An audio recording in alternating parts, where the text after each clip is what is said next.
İyulun 3-də Müslüm Maqomayev adına Azərbaycan Dövlət Akademik Filarmoniyasının yay səhnəsində İncə Sənətlə Üz-üzə adlı konsert keçirilib.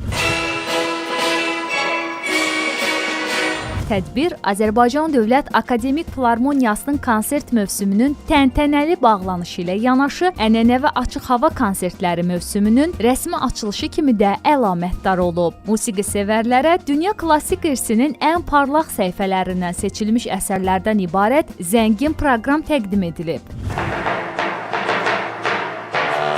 Konsertdə Üzeyir Hacıbəyli adına Azərbaycan Dövlət Simfonik Orkestri baş dirijor Fuad İbrahimovun rəhbərliyi ilə çıxış edib. Gecənin solisti xalq artisti Murad Hüseynov olub. Dirijor, orkestr və solistin peşəkar interpretasiyası hər bir əsərin emosional dərinliyini və bədii çalarlarını dolğun şəkildə tamaşaçıya çatdırıb.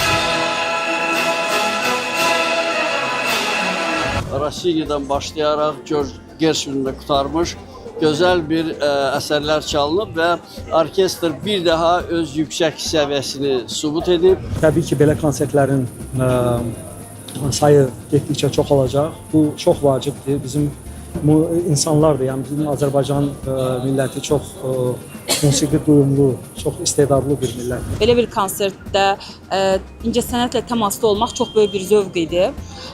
Qulaqlarımızın pası silindi bir növ. Müxtəlif dövrləri və üslubları əhatə edən bu repertuar klassik musiqinin zəngin ifadə imkanlarını nümayiş etdirərək dinləyicilərə unudulmaz estetik təəssürat bəxş edib.